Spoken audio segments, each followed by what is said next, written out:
Hello, Canucks fans. Welcome back to an episode of Canucks Conversation brought to you by Bet365. We've got a lot to get to today. My name is Dave Gurgelli. I am joined by Harmon Dial. I don't know, man. I don't know why. I know it's Wednesday. It feels like Friday to me. I don't know why. I think it's because it's the last Canucks game before the break. That must be it. Like, that must be why I'm feeling that way. But, man, I'm in a great mood. It feels like a Friday. I'm going to wake up tomorrow and realize it's not, but I don't know, man. I love the off season. I love breaks in the schedule. Just like from a content perspective, you just get to. And I know I'm not saying this like, oh, I hate watching the Canucks play. That's not what I'm saying. What I'm actually saying is like from a content perspective. And I wonder if you agree with me on this. From a content perspective, like you get to just kind of dictate what you want to talk about, and you can look back, you can look forward, and especially in a condensed schedule, it's been hard to just like breathe and evaluate what you're looking at, and more importantly, talk about the future and just different things, because it feels like every time we do a show, we're either talking about a Canucks loss or a Canucks game that everybody's expecting them to lose. So now for a while, and I mean, we're taking a pretty lengthy break here, but for at least the rest of the week, well, Friday, we won't have anything like that to talk about. Yeah, it's a break from the hamster wheel, especially in a condensed schedule where to accommodate this upcoming 2-week break, the January schedule in particular was insane in terms of the number of games they played. There's always something to talk about in terms of the games, even though they're constantly losing. So you're right. It is an opportunity to kind of step back a little bit, assess where the Canucks are in the big picture, look ahead to the deadline, all those sorts of things. All right. Do you want to get to your colleague, Thomas Drance, over in The Athletic? Do you want to get Yeah. to what he had to say? He had two things, two little nuggets to chew on. Let's start with the first one, the one we wrote about over at Canucks Army. Right away, I woke up to this and thought, whoa, that's a big report from Drance. So courtesy of our pal Thomas Drance, Adam Foote to remain Canucks coach at least, those are the words of Drance, at least for the rest of the season. Canucks not interested in making a coaching change in season. Yeah, I am not surprised. It'd be uncommon to fire a head coach halfway through or just past the halfway mark of his first season on the job. And ultimately, I think this is just a tank year. I wouldn't want to do anything to disrupt that. You remember earlier this week when the Blues blew a 5-1 lead to the Nashville Predators and found a way to lose that game in regulation? Mm-hmm. Right. So this is the type of year where I get it. I understand some people that were saying, oh, if you make a change at the Olympic break, you bring, let's say, Manny Malhotra in, is there really enough talent on this roster to go on any kind of winning streak and move up from 32nd? I understand that probably wasn't the most likely scenario, but I don't want to take any chances. This is your 1 year to bottom out. And especially when you look at the way this draft is shaking out, to me, there's a very clear top two in Gavin McKenna and Ivar Stenberg. If I'm the Canucks, I want to maximize my opportunity of getting a top two pick to take one of those guys. I don't want to end up in a position where I'm sliding to third or fourth and I'm forced to either take a defenseman or to trade back in the hopes of taking a Caleb Malhotra or a Tynan Lawrence. I see the Blues as a legit threat, a legit team to keep an eye on. They're 7 points up on the Canucks right now, but their goal differential is just as bad as the Canucks. Canucks are minus 58, Blues are minus 55. So you're talking about another brutal team, and they haven't begun their sell-off. You look at the number of high-profile names that they have on the block right now, whether it's Justin Falk, Jordan Kyrou. There have even been reports that they're listening on Robert Thomas, their number one centerman.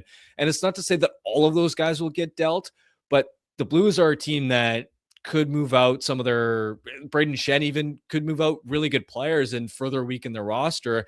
And then you look at the Rangers. The Rangers have lost 3 in a row in regulation. That I believe is a time frame in which Panarin has been out of the lineup. He was clearly their best player, their best offensive threat this season. And so without Artemi, you look at the veteran group that they have. I don't think the Rangers are going to be winning many games down the stretch. So I think for me, this is a topic in terms of the coaching staff and Adam Foote's future that you revisit in the summer. Yeah, and I mean, we've had that conversation for a while. I've been less worried about the bottoming out thing than you, But you're right. Blues sell-off. You're worried about that coaching bump. If there's a Blues sell-off, you're absolutely worried about that. And the one thing I'll say, Harm, is, and I know I'm repeating myself because we've talked about it in the past, but the one thing I'll say is you also have to think about these players' future as well, right? You're young defensemen, you have to think about them. And is it possible that playing in this defensive environment, playing for this coach, playing with this team right now, could cause damage to their ceiling? Like, is there real ceiling lowering potential? Like, that's what you're asking yourself. I don't think there's too much of a detrimental impact so much as so long as you're able to make that change ahead of next season, right? If this continues over the next 28 games or however many the Canucks have, where you don't see meaningful development from a lot of your young players, you still have way too many nights where you're getting blown out, then yeah, absolutely. I think at that point you would 100% have to consider a coaching change, especially because looking at the limited usage of some of the young players this season, even going back to early in the year where Ratu, remember when Lucas Reichel was getting second line center minutes and Ratu still wasn't getting that opportunity? And then in recent times to see Lecker-Mackey not necessarily getting a ton of minutes. I don't have a ton of, and you're 32nd place right now. There are no stakes. So if anything, this should be the easiest time to be able to play the young guys. And I don't have a lot of faith that Foote is necessarily the one to maximize the development of these youngsters in this rebuild that's approaching. And so, yeah, I'm with you that you can't have this continue on forever, but you're at the point now with less than 30 games to go where I don't think there's a lot of extra damage you're going to cause by just playing the season out, so long as you then revisit and look at a coaching change for next season. That's what I was trying to ask. Was if you thought down the stretch of the season. So obviously you don't, which is, yeah, that's fair. Drance did add in there that the Canucks will evaluate everything in the offseason, and that obviously Foote's performance as a coach would be part of that. The other thing that he mentioned, when it comes to trading vets with term, Connor Garland and Brock Boeser are the most likely among Canucks veterans to be traded. He did not mention Elias Pettersson. He, in fact, mentioned Philip Hronek as a guy they aren't going to trade, which we've known for a while now. His agent was pretty defiant about that, making that abundantly clear, but didn't mention Tyler Myers. That's another name that we've kind of thrown around, but wondered, no move clause, got the family. Maybe he doesn't want to do that. So with that in mind, Harm, Garland, Boeser, the most likely of Canucks veterans to be traded. I would love to see one of them trade. I'd prefer Garland selfishly a little bit. I think, Brock, career Canuck, just signed here. I think Garland would probably be the one that I would look to move, and I also think he would probably fetch you more, I think, in a trade. Yeah, I don't even know if Brock's contract is movable without taking significant salary back. I certainly don't think you'd be getting much of a return on him. And I think you could rebuild that value. I've talked about that. I think you could rebuild that value with Brock. And I think you wouldn't be really necessarily selling really low on Garland, whereas you would be on Brock. Yeah. Unless you bring in the right center that meshes with Brock, I don't know. I don't know if I have a lot of confidence that you'd be able to get some massive bounce back. But I agree. Right now, Garland's going to be a way more valuable asset, especially because his no move hasn't kicked in yet. And that, I think, is also one of the big takeaways when we look at the Artemi Panarin trade, which we're going to get into, I'm sure, is Panarin essentially handcuffed the Rangers and inhibited New York's ability to get a full return for him. And when I look at Connor Garland, he's unique compared to Boeser. He's unique compared to Elias Pettersson, to Myers, to Marcus Pettersson, where he currently has no trade production, right? Even Evander Kane, even Drew O'Connor, they have some degree of like a partial no trade clause. Hell, Teddy Bluger, I just realized this now, has a 12-team no trade list, right? So you don't have 31 other teams that you can deal those other players too. Theoretically, the player has some control in the process. Whereas right now for Connor Garland, up until really the draft, you have an opportunity to send him essentially anywhere and to get as many suitors in and to hopefully create a little bit of demand for his services. And that's why, to me, given I love Connor Garland as a player. I think that his on ice work ethic is great. All that stuff. But when I look at his age, when I look at how long it's going to take this team to rebound, and I look at him probably being more valuable than a Brock Besser, than Jake DeBrusk potentially, because he doesn't have a trade protection right now. I think the Canucks have to capitalize on that before the no move kicks in. It's a recipe for disaster, right? And then they come up like, "Well, we could have never seen this coming." It's a recipe for disaster, man.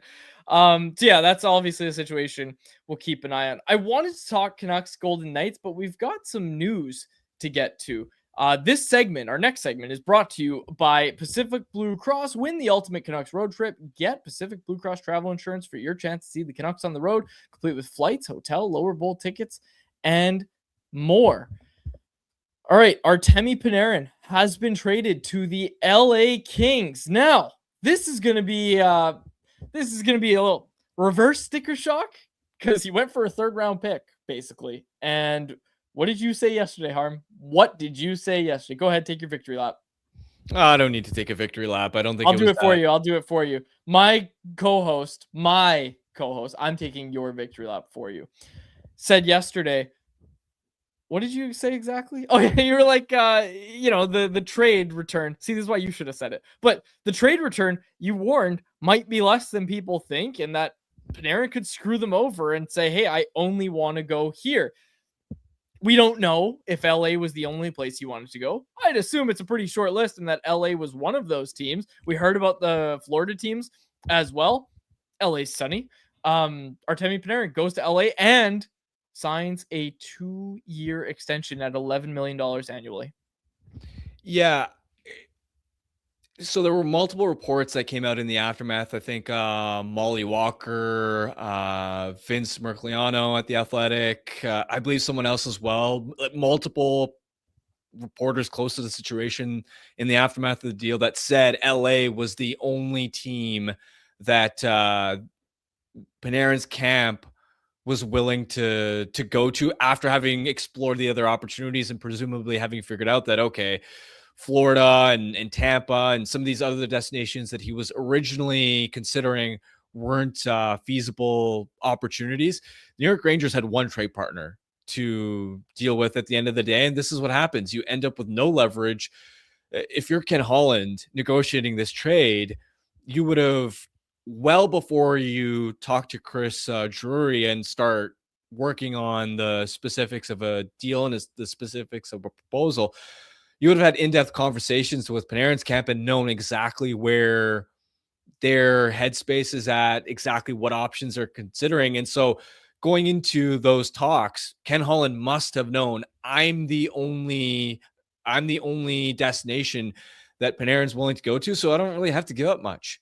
The only leverage the Rangers had essentially was to drag it out and to wait, which even for that hypothetical scenario, they only would have been able to do that up until the deadline. And you could have easily called their bluff because there's no chance that the Rangers could have sold to their fan base, losing Panarin for nothing, had they not sold him ahead of the deadline. So with that in mind, Green Tree is the primary asset in this deal. It's not the third round pick, which it becomes a second rounder if the Kings win a playoff round this year. Even with Panarin added, I don't think they're going to win a playoff series this year.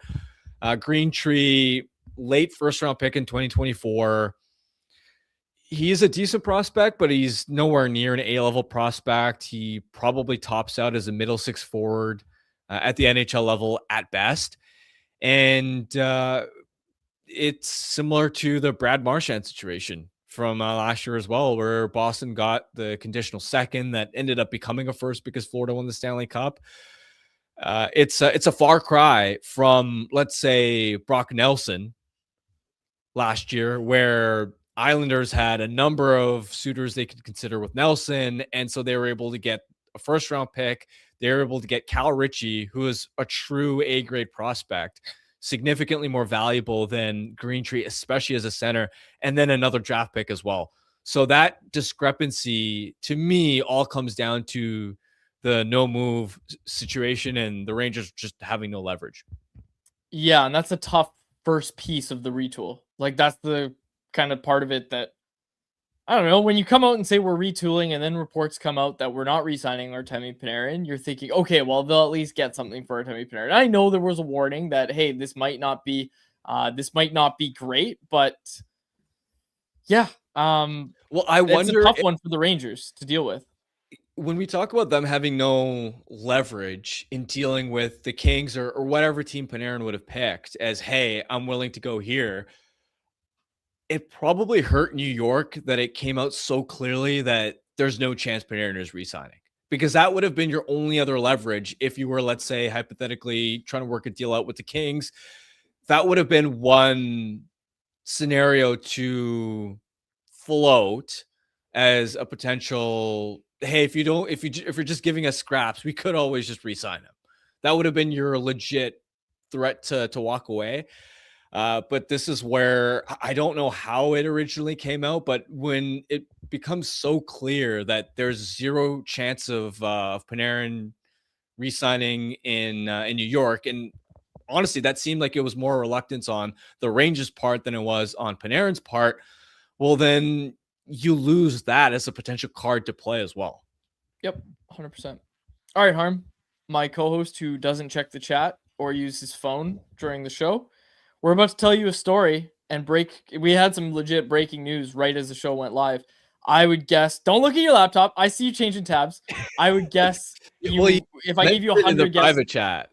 Oh, if I gave you 100 guesses, if I gave you 100 guesses, you wouldn't be able to guess what Jacob's about to say. Jacob, you've been doing all the legwork. Harmon and I are on a live show, so we don't know what's going on, but the chat's going crazy. What is going on with Gavin McKenna? So, context, and I looked it up, the dates line up. On Saturday, Penn State hosted an outdoor game at their football stadium in front of like 70,000 fans. By the sounds of it, the team after the game went out. They were hitting the town, and Gavin McKenna got himself into some trouble. So he's been now officially charged with aggravated assault, simple assault, harassment, and disorderly conduct engaging in fighting. Now, people are pointing out that the felony assault that he's been charged with, if he was found guilty, could carry a punishment of up to 20 years in prison. He's not going to prison for 20 years. He hasn't been found guilty. He's a rich college kid who's an athlete in the United States. You know how often those guys get off with this kind of stuff? Like, I wouldn't be saying anything about potential jail time for Gavin McKenna. Like, let's stop that. Like, we hard stop on that. But it is a serious situation. And whether or not he gets found guilty, the fact that he's been charged with this, that in and of itself is a story. That is the story. That is the news. That's the news. That's all that we know at this point. And it was originally reported a couple hours ago by like a student news site from Penn State. And I'm reading the article. I'm like, this seemed like it's written well, but like the author's plugging his Spotify at the end of the article. So I'm like, there's no way this is legit. And yeah, it's legit. So that's that Penn State student news source was first on it. And now we are seeing more and more confirmations of the story.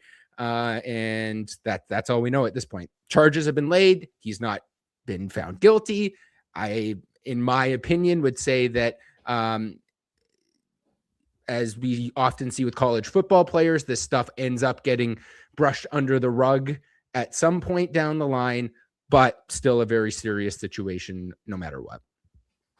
We'll be following along. And like, there's people in the chat, they're like, as soon as this broke, people are like, why are you talking about it? Why are you talking about it? It's like, guys, we have to have some like journalistic integrity. We can't just throw out everything we see on Twitter. We got to get some more facts. And that's what Jacob's for.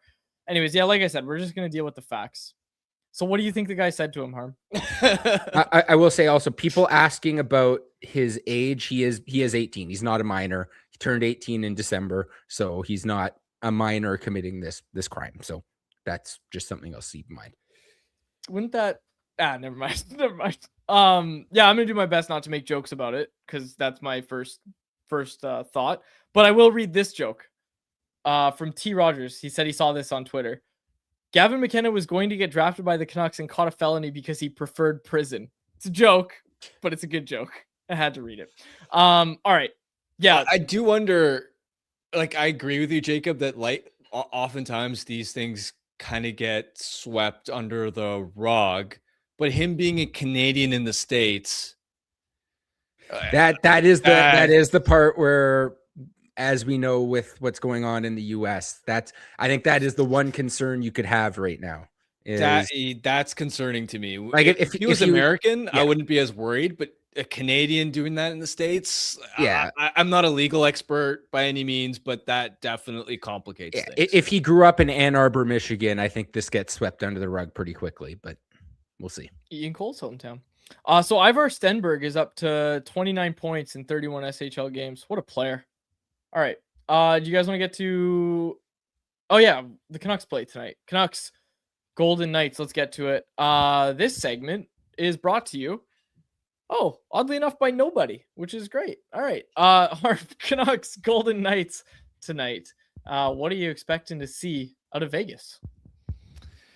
By the way, just... I know you said you didn't want to make too many jokes out of this, but... Oh, you've got one. Yeah, I mean... Gavin McKenna probably shot up Vegas's draft board in the aftermath of this. Oh my gosh! Oh, Harm. Oh man, Golden Knights PR reaching out to Harm and Dial, ladies and gentlemen. That's a good one. Good one. You know what? You can reach out to me too. I thought that was a funny joke. I laughed. Anyway, yeah, I think the biggest thing I'm looking for is I believe we're gonna see Drew O'Connor on a line with Elias Pettersson. And I'm curious to see whether that can actually give Pettersson's line a spark. We've said a number of times this season that the DeBrusk-Pettersson combination hasn't worked. And DeBrusk specifically hasn't been able to make enough of an impact, winning pucks back on the forecheck and bringing enough energy on that line. And you're hoping that O'Connor can bring some of that.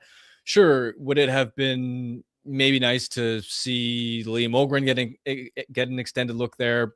Maybe, but at least on O'Connor, he's been one of their better wingers this year. He's been able to make an impact in a number of different areas with the battles he wins, with his counterattacking off the rush. And you're just hoping that he can bring a little bit of that dog mentality to Pettersson's line. And I actually had somebody around the league reach out to me after seeing these lines, after seeing O'Connor with Pettersson, and was sort of like how they were surprised it took them that long to give it more of a look. Interesting. Who starts in goal tonight for both teams? I think it was Lankinen for the Canucks, right? I feel like that's something we need to talk about. Yeah, that one surprises me. That one surprises me as well. I think Tolopilo has earned it. He's been better than Lankinen lately. And I don't know. I just think Tolopilo's earned it quite. It's just that simple. I don't know if you want to keep going to Lankinen when he's been struggling, when you also know that he's going to be going to the Olympics in Milan. So it's not as if with this 2-week Olympic break in the NHL schedule coming up that he's going to have time to rest it. And we know that Lankinen has been a better goaltender typically when he has had an opportunity to rest up and not take on like an excessive workload.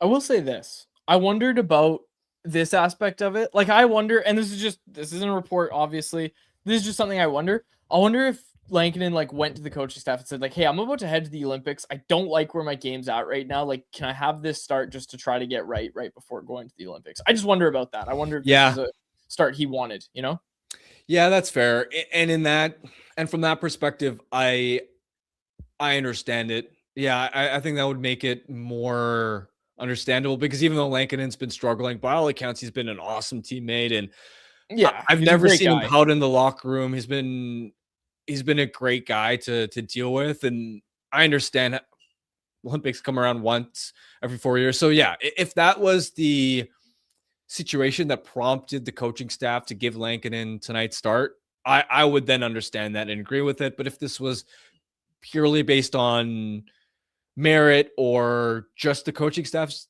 decision and they went to Lankinen over Tolopilo, then in that case, I would not agree with it. All right. Anything else on tonight's game you wanted to get to? Not specifically on the game. All right.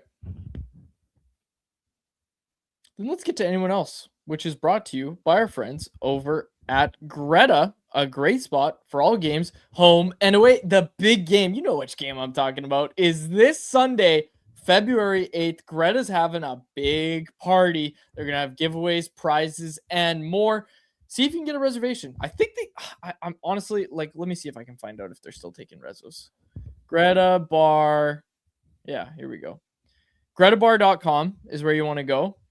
And you book a spot. Yeah, you book yourself a reso. I still think there's room. Give it a go. Vancouver location is at 50 West Cordova Street. It's going to be a great spot to watch the big game. Make sure you head on down to Greta. They've got the arcade, they've got the bar, and of course, they've got that street food menu. It's great.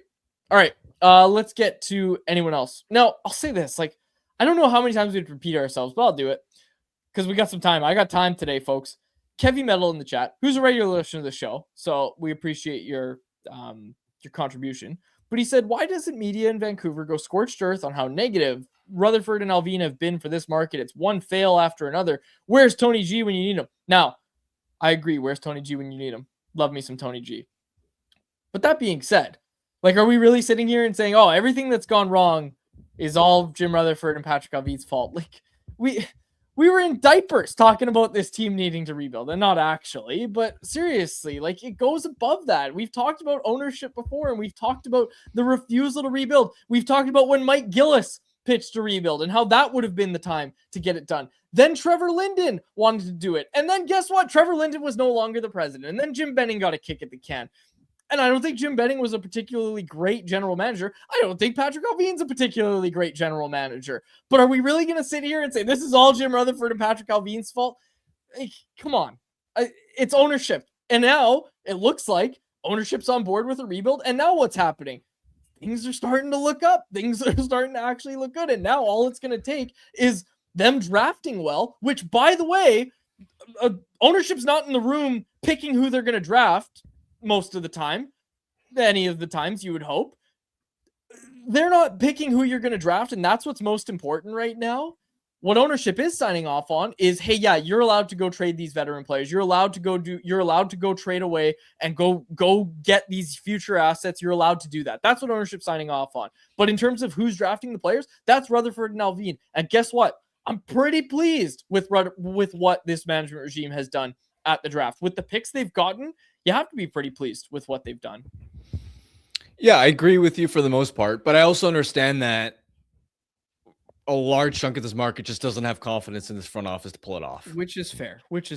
And to be fair, we've been critical of their decision to, hey, if you knew Quinn Hughes back in the offseason was most likely not going to stay, well, then why did you re-sign Demko and Garland? And the Brock Besser contract hasn't worked out. The Evander Kane trade, letting Pius Suter go.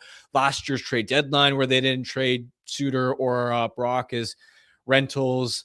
The Marcus Pettersson trade, where you moved the Rangers first round selection that ended up being the 12th overall pick. They've made a number of blunders here. And sure, is there some level of influence from ownership on the overall direction? Yeah, but management has had a lot of misses over the last 12 months. And I understand fans if they don't trust this management group to execute a rebuild, especially because the trading Kiefer Sherwood for 2 first-round picks, that is the easiest part. Two second-round picks. That is the easiest part of initiating a rebuild, is the stripping it down part. Right? You talk to execs around the league, you just talk to people around the game, everyone will tell you that the easiest part of rebuild is stripping it down, especially in the case of Sherwood, where he had such a small cap hit. He was having an awesome year and was just the type player with this physicality that every team would want. Now the hard part starts where, okay, now you've got assets where you got to deal with no move clauses, no trade clauses. How do you create value where after moving Sherwood, what obvious piece do the Canucks have as, oh, every team would be lining up for that guy, and you could get a first round pick and a top prospect and a boatload of things for this guy. The only player on that roster, on this roster who resembles that is Filip Hronek, and we know that the Canucks don't have an appetite to move him. So I understand if fans have some concern and question marks about whether this is the management group that can ultimately execute a rebuild, considering their misses are part of the reason they were stuck in a spot where they had to trade Quinn and why this team is kind of in this mess. Yeah, but honestly, Harm, like, let's go back here. The story with Quinn starts long before Jim and Patrick ever got here. It does. I agree, but even with the context of the situation they inherited, I'm not saying the Canucks lost Quinn Hughes because of Jim Rutherford and Patrick Allvin, but it certainly didn't help, and I think accelerated how quickly the situation went sour. I think people forget what the Canucks had in the Benning era and what they had in the Rutherford Allvin era. Like, this was a mess by the time Jim left Benning, right? Like, it was a mess by the time Jim left. And why didn't the Canucks win during the time when Jim Benning was here? They had Elias Pettersson and Quinn Hughes both on ELCs for 2 seasons together, like at the same time, and they couldn't win. And do you remember what the problem was? It was that they couldn't identify talent on the free agent or trade market if it slapped them in the face. Like, they were just bum after bum after bum after bum on these lines with these guys, and you were just watching them just screw it all up. All I'm saying, if you gave Patrick Allvin to Jim Rutherford, let's be honest, Jim Rutherford, Quinn Hughes and Elias Pettersson on his ELC, Canucks would have been able to figure it out. They would have. Like, in terms of what these guys were able to do, think of what that 23-24 season, when they went at what they got as surrounding pieces. That's what helped that team win the Pacific Division. It was your Ian Coles. It was your Nikita Zadorovs. All those surrounding pieces, they identified them. They went out and got them. Now it's like, look, now I'm defending management way too much, and I'm really not trying to, but I'm sorry. Like, the idea that Jim Benning could have done better is crazy. Well, no one's suggesting Benning could have done better. But there's people in the chat saying that. I agree that they inherited a tough situation, and that, sure, finding bargains in the free agent market, like, they've done a decent job of that. However, when they first took over, they should have just been trying to execute some type of, not a full teardown rebuild, but they should have prioritized selling off and doing like a retool at the time. You're right. To stay competitive around Hughes and Pettersson, and yet they didn't take the right path in my opinion. I think they were stepping on the accelerator too soon. And ultimately, when we look at things in hindsight as well, they ended up picking JT Miller over Bo Horvat.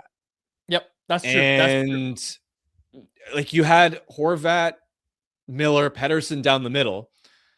Bo Horvat is the best of those three right now, and he was the first guy to go.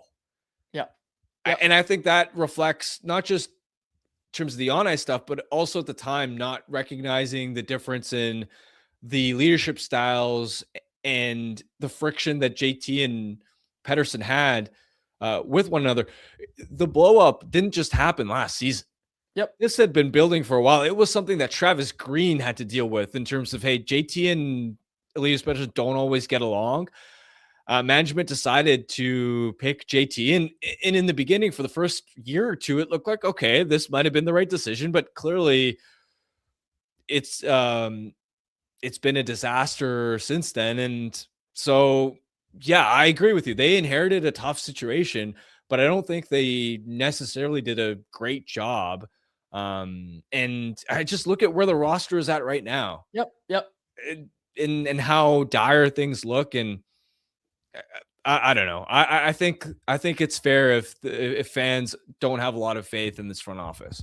That's fair. And I'll say this: the best way for Jim Rutherford and Patrick Allvin to go down as some of the worst execs in Canucks history is to be the first regime to get the green light for a rebuild from this owner, and then they accelerate out of it too quick. That would be the best way for them to just tarnish any legacy in Vancouver. Yeah, no doubt. All right. Anything else that you wanted to get to? Well, the only other thing I'd add is the next 6 months or so are going to be massive for them in terms of the trust or lack thereof between the front office and the fan base. Because if they are able to sell Garland for a decent return and move another veteran or two that has term left, sell all their UFAs, obviously, at this year's deadline, and start to show that, hey, we are serious about this rebuild. We are stripping down. We are acquiring draft picks. We are bringing in prospects. And maybe you get a little bit of lottery luck, and you are you not only with your first pick, but you get people excited with whoever you take with the Minnesota pick, your own second rounder, the San Jose second round pick. Then I think you will start to see the market embrace the direction a little bit more and have a little bit more faith in management. But if they do the bare minimum and all they do is sell their pending UFAs at this year's deadline, and we get to July 7th and none of the veterans with term left have been moved, then I don't think anyone's going to have faith in them. I agree with that. I'll say this as well when it comes to prospects, right? Because you mentioned 4 picks in the first 2 rounds. Obviously, you want them to keep those. But Dave Hall's about to do his mid-season prospect ranking over at CanucksArmy.com. And we were joking. I think we were joking. But he was like, yeah, whoever they take in those first 2 rounds is going to be 1 through 4 on the rankings. Soon. After that draft, and we do our summer prospect rankings, those 4 will be 1 through 4. Because again, Lecker-Mackey's graduated now. Verlander's graduated in terms of how many NHL games they've played for our ranking over at Canucks Army. And I don't know, maybe Braden Coots will challenge them. You would think Braden Coots will be played NHL games.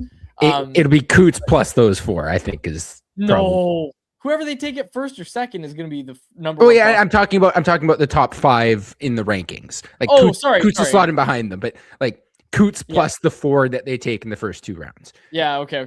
We don't want to throw any unnecessary shade at Braden Coots. We know he's going to be one of their top prospects even after this draft. He could still be number 2.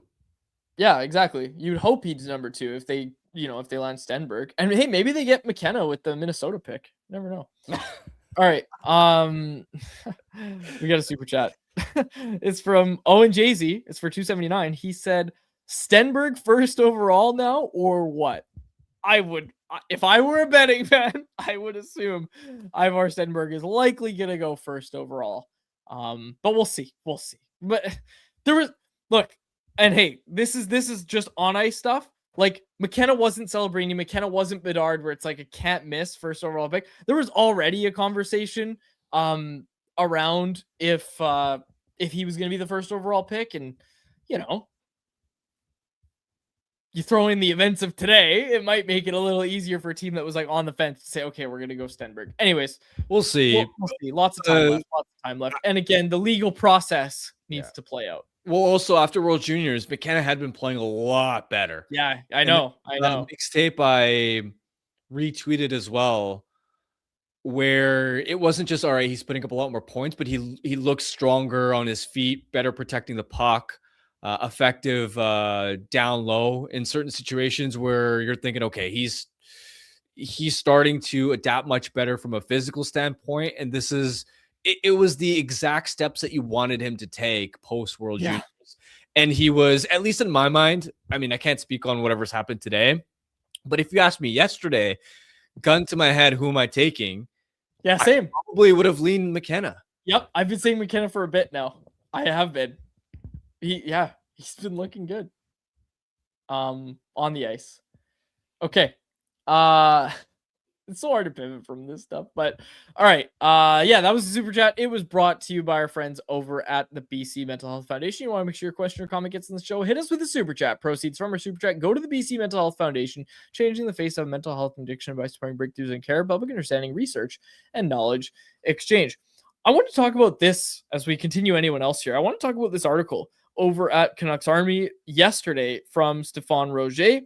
He wrote, searching for flippable cap dumps for the Canucks to acquire. So the idea here is that you're looking at contending teams and you're saying, hey, we'll take some of your bad money. Again, this is what happened with Sean Monahan, right? Gets acquired. What did they turn him into? 2 first-round picks? Didn't they end up getting 2 first-round picks? Yeah, they did. Like, so Jacob, go ahead. No, I was just gonna say they got 2 first-round picks for him, and he was actually like on the team too. He was still a good player. He helped develop their young guys while he was playing for Montreal. It was a perfect situation. Like, we can talk about that, but it almost never works out as well as it did for Montreal with Monahan. Yeah, and we should throw the caveat out there that I think the market has changed where that happened in the flat cap era.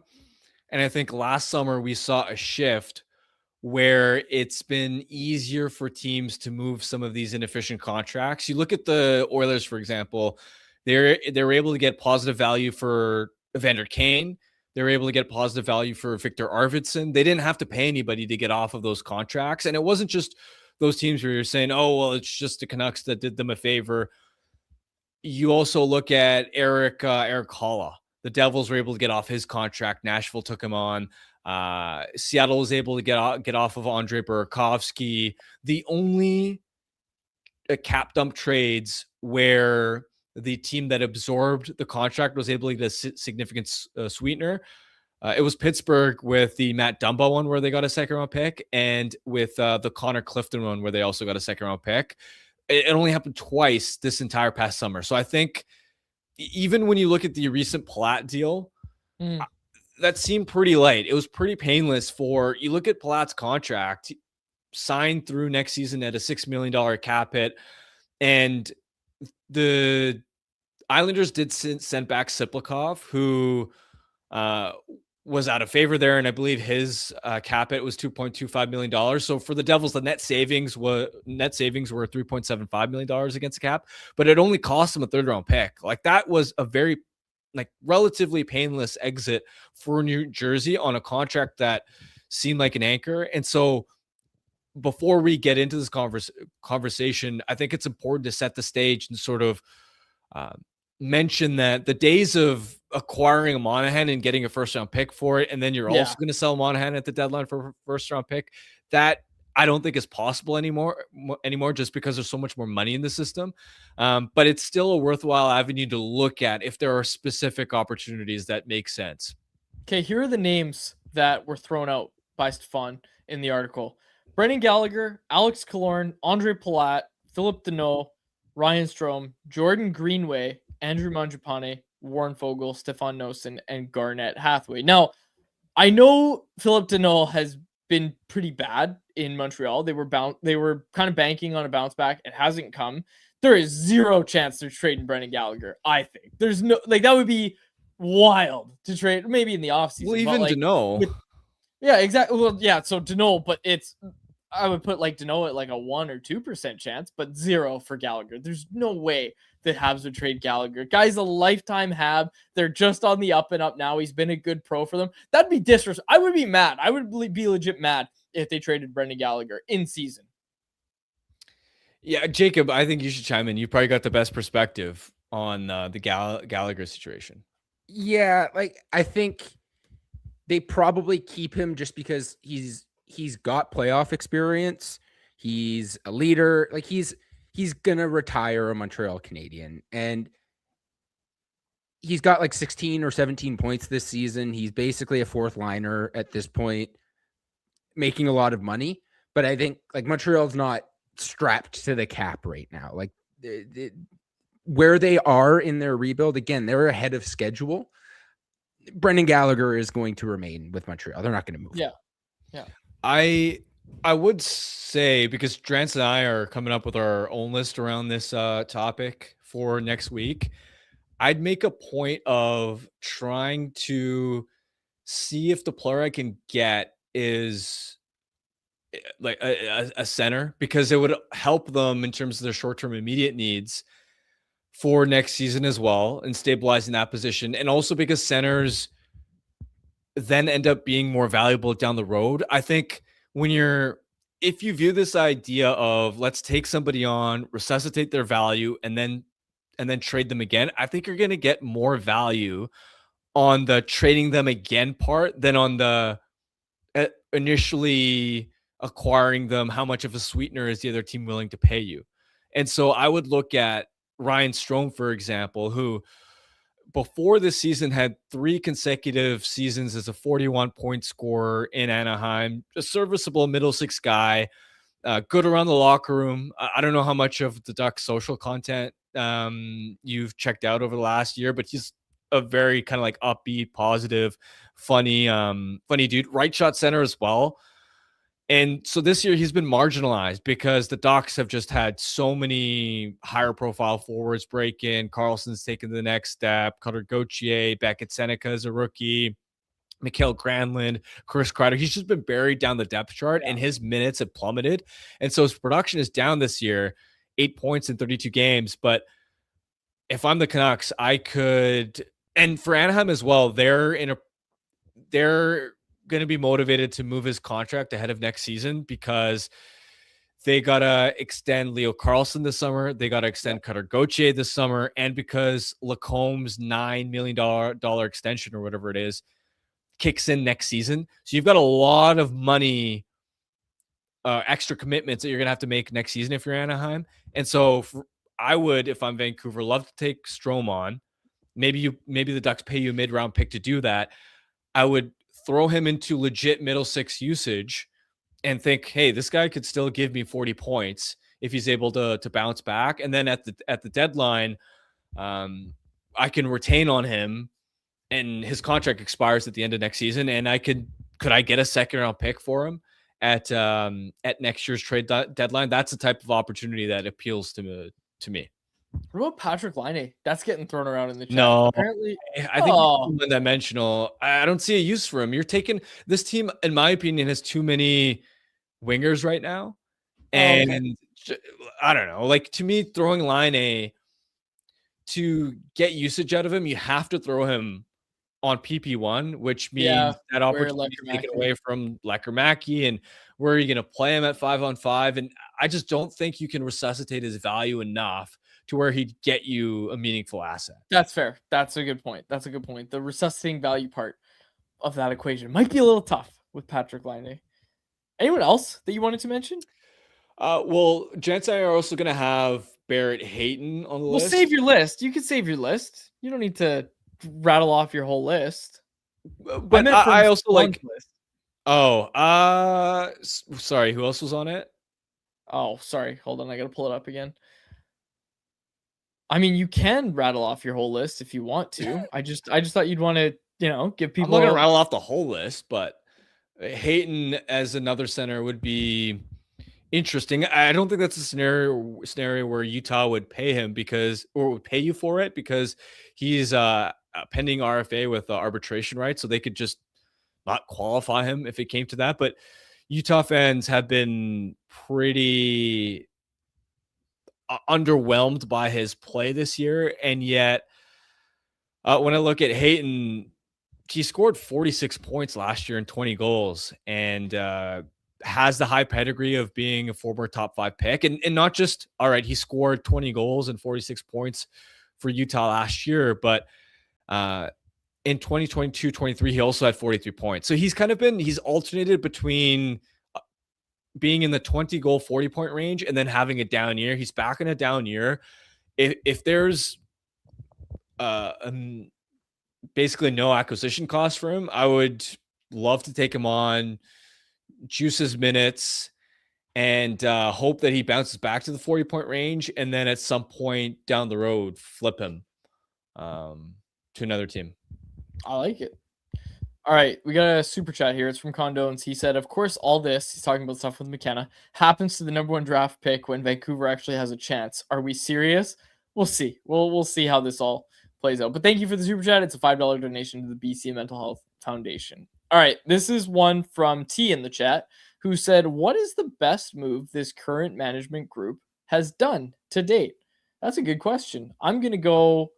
I'm a little biased. Give me the Zadorov trade. You gave up a third and a fifth, and you got a guy who really gave that team a level of swagger that they needed to even compete in the playoffs, in my view. Yeah, I look to Kiefer Sherwood. I can't remember all of the moves off the top of my head, but signing him in free agency, identifying him as a target, then putting him in a position to play more minutes, to bolster his value around the league, and then to be able to get 2 second-round picks for him. That's value that They created. that you created, and that's more of what the Canucks are going to need to do over the years to come, is understanding that, hey, on rebuilding teams, the one thing you can offer is opportunity to the right players, because you don't have a bunch of stars taking up top 6 minutes. And yes, you need to be mindful of making sure that you're not blocking the path for young players to get the opportunities they deserve. But you can go out and try to find another under the radar player that you hope, hey, if we put this guy in a higher profile role, could his production pop? And then down the road, you look to trade that guy. And that's the key, is you have to capitalize on the value and trade them, because the mistake some teams make, like Chicago last year, is you buy into how valuable that guy is and overvalue and decide to kind of keep them and pay the price. Where you remember Ryan Donato last year, 31 goals and 62 points last year. Instead of dealing him, they signed him to an extension that carries a $4 million AAV, and his production's regressed a lot this year. He's only got 25 points in 56 games.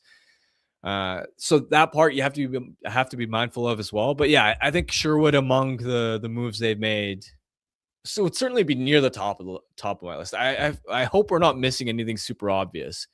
Who's the best free agent signing of the Benning era? I'm trying to remember off the top of my head. It's been a lot of years. I can name a lot of bad ones, but I can't. I mean, we know the Benning era had a few draft busts, but also had a few really good draft picks. I mean, I know Quinn Hughes was the no-brainer pick, but still, you ended up with Quinn Hughes out of that. Like, for them, it's probably their draft picks that you'd have to consider as the best moves, because they didn't really do much in trades or free agency. Quad's a saying free agent, though. Yeah, if you're limiting it to free agency, then who's the best free agent that they signed? Best. Nobody seems to. We must be missing someone. We must be forgetting someone. Must we? Or are we all forgetting how bad that era was? The trade I liked. Tyler Toffoli. Tyler Toffoli was great with that team. That's a trade. That's a trade. Yeah. And then they didn't sign him. So anyway, continue. Hold on. Before you continue, though, do you remember how many games Tyler Toffoli played for the Vancouver Canucks? Not many. He played, including playoffs, 17 games for the Vancouver Canucks. And he looked great. He was fantastic. Great. Yeah. I can't believe they didn't keep him. Well, that one wasn't really the Benning regime's fault, right? Like, that story's out there. Yeah, of course. I meant the organization. That was, yes, you're right. I can't believe the organization didn't keep him either, Harm.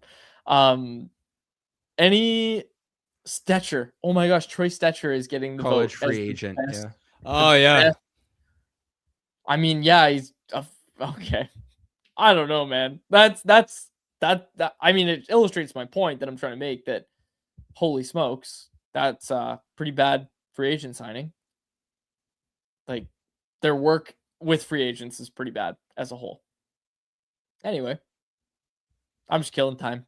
I got nothing else. Named Luke Shen off waivers. That's not a signing, and then turned him into a third-round pick. That's true, actually. Man, the bar is awfully low. Wait, didn't Rutherford trade Shen though? Yeah, well, but still, the Benning regime was the one that first Sure. Good point. Yeah, that was a great move. Yeah, there it is. That's the one. A lot of Louis. That was a waiver claim. Oh, here's Verbata, a good one from I Am Big Doggy. Redeem Verbata. Verbata was good. Yeah. Okay, that's probably the best because he did mesh well with the Sedins. Thomas Vanek getting some love. My vote is Vanek. Give me Vanek. That was the peak of my Provies reading. Was when Botch called him Tommy Gunn. I love that. Oh man. Thomas Vanek. What a player. What a player. 17 goals that year. That's wild. 41 points in 61 games for Thomas Vanek. Ended up becoming Tyler Mott.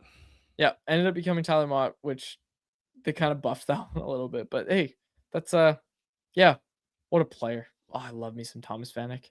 All right. I got nothing else. Anything else from either of you? I'm good. Oh, Ryan Miller getting some love in the chat. There's a good one. Yeah. Miller was a good one. Yeah. Oh, here's one. T. Rogers said Louis Eriksson is the best. He got us Quinn Hughes and Petey. Here's one way of looking at it. All right, let's get to our Bet365 bet of the day, which is brought to you by Bet365. Ooh, busy NHL slate tonight. Did you see this? Macklin Celebrini got a new line mate, Harm. His name is Kiefer Sherwood. He's going to be skating with Celebrini and Will Smith tonight on San Jose's top line. That's going to be must watch. I am 100% watching the Sharks game tonight against Colorado. That's going to be oh my gosh. Wow. The disrespect. San Jose Sharks money line is at plus 225 right now. And like half of the Avs are going to the Olympics. They don't want to get hurt. Yeah, you're gonna see Sherwood come flying out there. Jacob, parlay Sherwood hat trick with Sharks money line. What does that get me? Oh, do you act okay? How do I figure this out? I got it. Maybe just do anytime Sherwood goal. Let's be a little more reasonable, but I think that could be a really good bet. Kiefer Sherwood hat trick is plus 15,000. I'm working on this right now for you. Yeah. Can you find it? I'm gonna actually take Sharks money line, but I'd like to know what it is. If I pick Sharks money line, Kiefer Sherwood hat trick. Cool. Okay. Well, if you wanted Sharks money line and just an anytime Kiefer Sherwood goal, that one's easier. So I can get that right away. That would be plus 800.